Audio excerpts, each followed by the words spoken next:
What's the story, Morning Glory? What's the word, Hummingbird? Thank you so much for clicking on my channel and for joining me for this review of 90 Day Fiancé Before the 90 Days, Season 7, Episode 16, The Razor's Edge. Let's get into Sonny and Veah.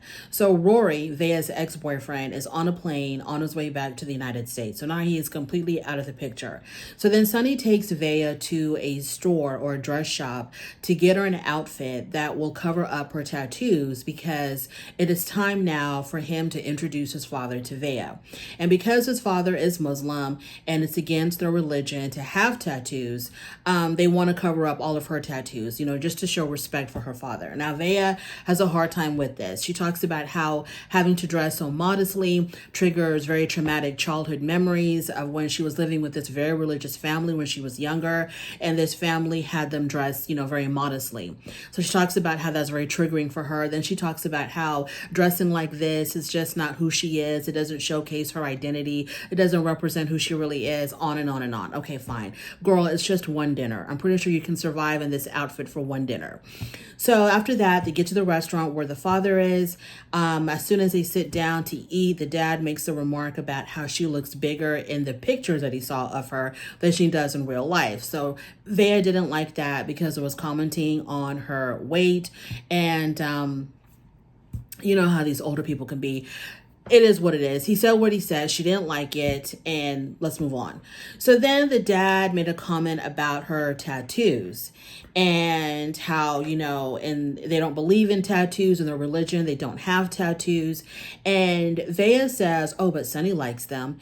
And then Sonny kind of glanced at her, and he was kind of like, it looked like the look on his face was saying, don't bring me into this. Don't bring me into this. I never said that I liked your tattoos. I don't know what the issue was, but he kind of gave her like a very weird look. I'm not a part of this conversation. So after that, Sonny, the dad tells her that she's going to have to remove the tattoos. And Veah's like, no, I'm not going to do that because these tattoos tell the story of my life. She talks about how she has the date of when her brother passed away. So these tattoos are very meaningful for her. Like, why would she remove them? And the dad didn't care. He was like, okay, you don't have to remove them like today or tomorrow, but like in a month, 2 months, 3 months time, you can remove them, whenever you're ready. In about 3 months, you can go ahead and have them removed. And Veah's like, no, I'm not going to be doing that. So he tells her, okay, so let me see. Now, the dad then tells her that if she loves Sonny, she's going to have to convert to Islam. And she looks at Sonny and she asks him, is that what you think? And Sonny did not respond. He didn't say anything. So then Veah whispers to Sonny, how awkward this is for her. And then Sonny tells her, well, you wanted to meet my dad. So, here we are. Kind of like, this is what you wanted. So why are you complaining? Why are you feeling awkward? You've been wanting this. Then Veah tells Sonny, don't start being mean to me, because the way he told her, the tone of his voice, it was, a bit sharp, like he was reprimanding her, like this is what you wanted. So what's the problem? She then gets up and she leaves. Sonny and Veah are good for walking out on the scene. Now, Sonny knew, what I don't understand is, this is what I'm trying to understand about Sonny. Sonny knew how his father was, and he knows what his father will and will not tolerate. So why in the world would he choose a girl who is so polar opposite from what his dad expects his girlfriend to be like? I don't understand that. This girl has tattoos. She's very westernized. She likes to show off, skin whenever, she puts on her clothes. She's not ashamed of wearing a crop top or tank tops or whatever. She shows a lot of skin. And I'm thinking, Sonny, why would you think that your father would accept this? And I'm pretty sure he has gotten hints from Veah that she's not willing to convert. So why didn't y'all have a conversation about conversion before the relationship progressed to where it's at now, where she is spending thousands of dollars traveling across the world, to meet him? Why wasn't this conversation held? Okay, you understand that you're Muslim and I respect that, but if this relationship progresses, are you expecting me to convert? Or vice versa, him to tell her, I'm digging you, you're digging me. But at some point, if we get deeper into this, I want you to know that I'm expecting you to convert to Islam. Why aren't these conversations being had? I'm asking this to Sunny and Veah, and I'm definitely asking Tiger Lily and Adnan. Why aren't these conversations had when someone is really into their religion and their religion dictates that they can only marry people who are also part of that religion? Why aren't these conversations being had? Like, I don't understand. And now we're in this situation where now Veah has met Sunny's father, and the father is, laying down the law, and he's like, I don't accept your tattoos. I expect you to convert to Islam. The father is being extremely, judgmental of her. And now, she's all brokenhearted and she's feeling awkward and she's, running off. I'm just like, I'm not understanding. So after she runs off, Sunny has a conversation with his dad, and the dad basically tells Sunny, yeah, I don't really see it for you and her. I don't accept her. So I don't know what you're going to do, but I don't think this is going to work out.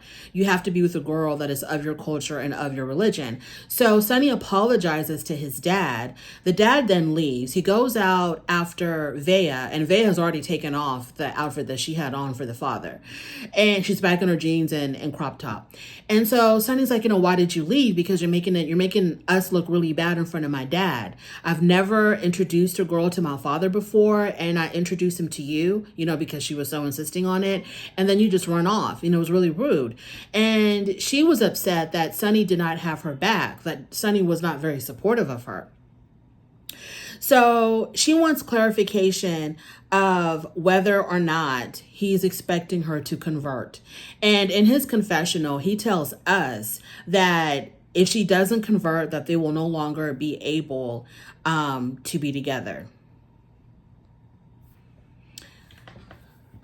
After the girl has spent thousands of dollars to come and see you.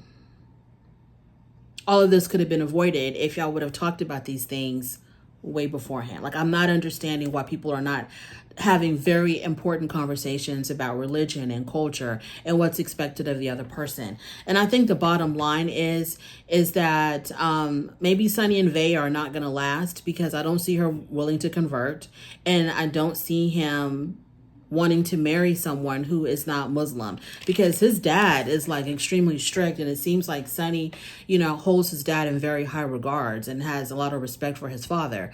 So I don't think he wants to disappoint his father. He's either gonna have to cut off his dad to be with Veah, or cut off Veah, to keep in good graces with his dad.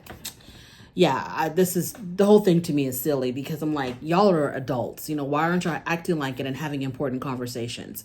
Moving on to Loren and Faith. So Loren wants Faith to give him a DIY, do-it-yourself tattoo. Y'all, Loren is just weird. He wants, because he's so broke, right? He's so broke, he can't afford to get a professional tattoo. And the tattoos that he has, he said that his friends had done them. So he has a DIY kit, and Faith comes over and he explains to her what to do. And he wants to tattoo the Philippine flag on his upper arm with the letter F or something, or with her name on it or something. And so he tells her how to do it. I think he had like some chopsticks to basically bound the needles to with some tape. And then she has some type of a metal object that she was going to use to bang these needles into his skin to create this tattoo. Y'all, it was horrific. It looked terrible. And it would look so bad that I was kind of confused. Like, why does this tattoo look so bad when the other tattoos that your friend supposedly did looked a whole lot better? Because I think he has like a yin and yang tattoo, which looked damn near professional. If it wasn't, it looked very close to being a professional tattoo. So why is this one coming out so bad? It was really bad. You could barely see the flag. It was barely colored. You can't tell what the hell it is. And now it's like it's permanent on him. I don't even know if he did the proper treatment after the tattoo, to put the invisible skin on it. I don't know what was going on. That was just very weird. He said this was a way for him and Faith to bond. Really? Y'all can't do, you can't take a walk, or you can't do, painting each other while drinking wine or something, or making jewelry. You want her to make this DIY shim of a tattoo on your body. Okay.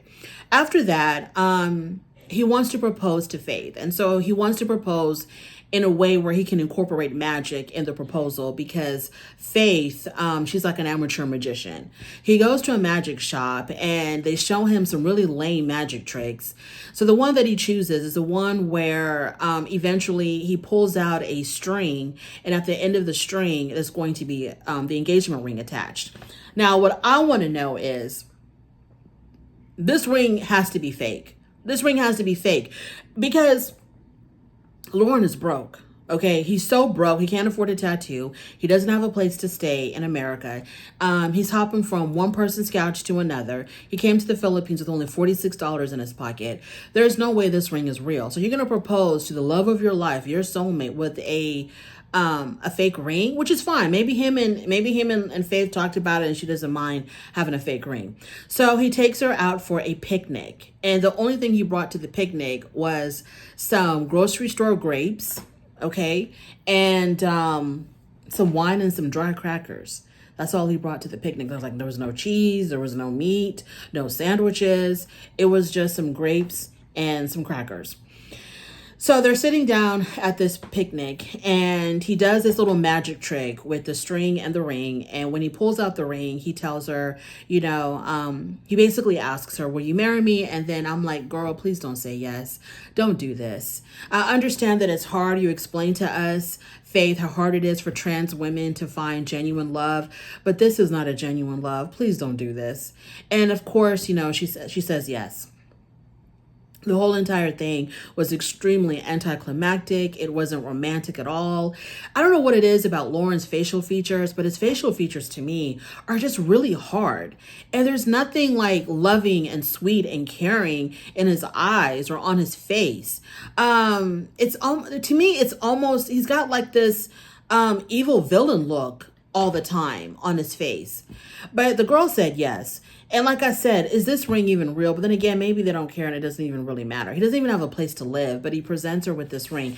But I don't know, y'all. I've just felt really bad that Faith said yes. And she talks about, she said yes because as a trans woman, she's never really had anybody love her like this or want to marry her. And so I just wish that she would understand, your spirit, your personality, everything about you, Faith, is just so beautiful. You could do better. You can definitely do better. And as much as she talks about how trans women can't find real love, Loren is not giving you real love. I saw Loren on a TikTok live. I didn't stay too long because I really wasn't interested. But people were asking him something about, I think the question was, how much or do they both get paid, the foreigner and the American? And he said that the Americans, we all know this, right, on 90 Day Fiancé, that only the Americans get paid. The foreigners do not get paid. And he said that even though she's not getting paid by the network, her being on the show has increased her social media. So her social media has gotten bigger. She's gotten a whole bunch of followers. And I think she landed her very first sponsorship deal. So being on the show has helped her out financially, even though she's not getting actually paid. I don't know if this is implying that maybe him and Faith are not a real couple and that they're just here for money, or if he was just giving a little tidbit about, how her finances have improved since being on the show. But I don't think that Loren and Faith are a real couple, because I don't think that a woman like Faith would really truly be serious about a guy like Loren unless she's extremely desperate. Moving on to Niles and Matilda.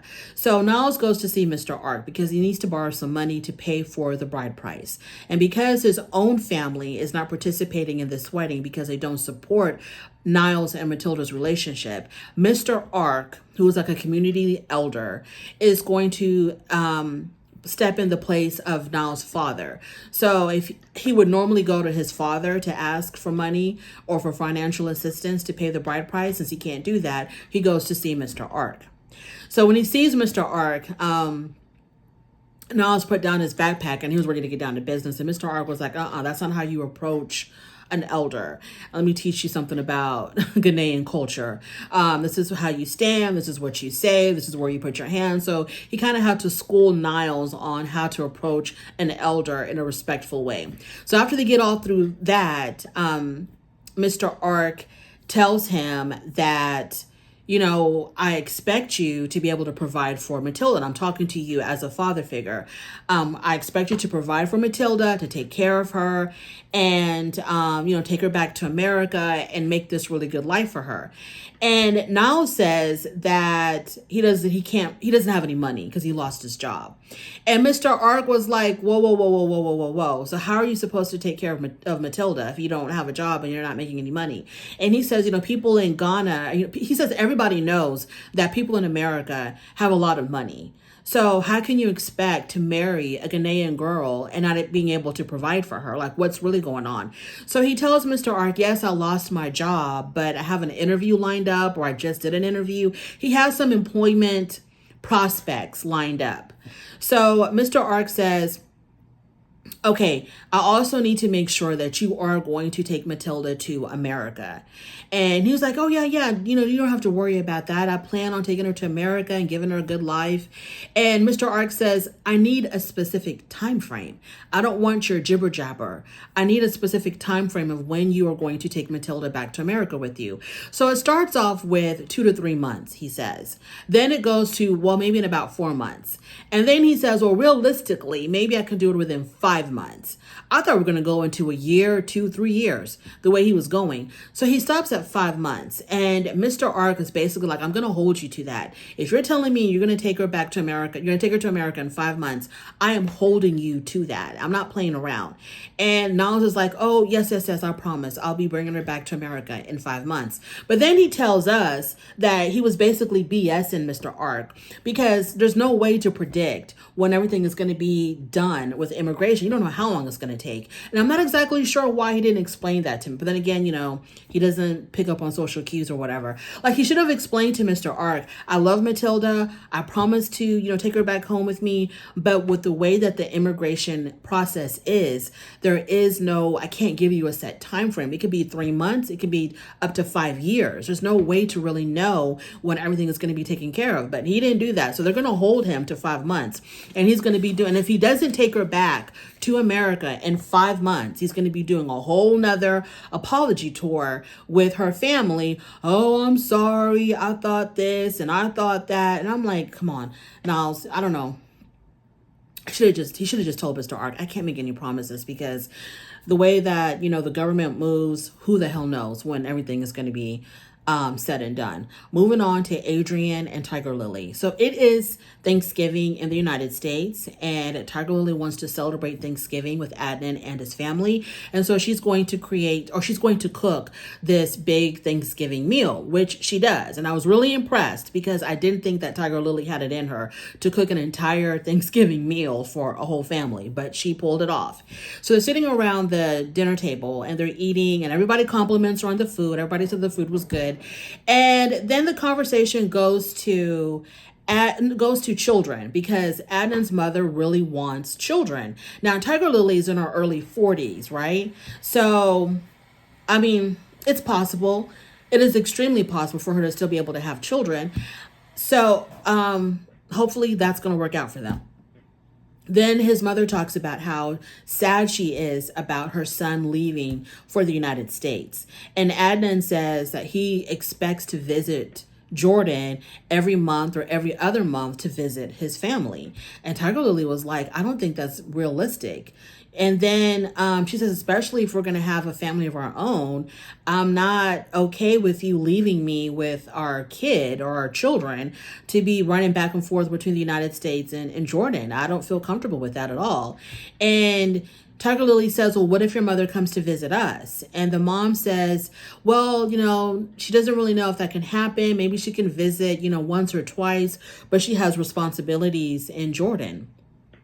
And she also has to look after her other children. And Tiger Lily questions whether Adnan is going to put, his mom and his siblings and his family, his Jordan family, above whatever family they create of their own.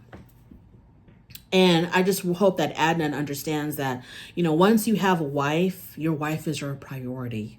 And if your wife isn't really comfortable with you leaving her every single month to be gone for Lord knows how long to be with your mom and your brothers and your sister and whoever else, Maybe you're not ready to be married. Maybe you're not ready to be married to Tiger Lily. If you have this much devotion to your family, that's a beautiful thing. But maybe you shouldn't marry a woman who lives halfway across the world. Maybe you should marry a Jordanian woman.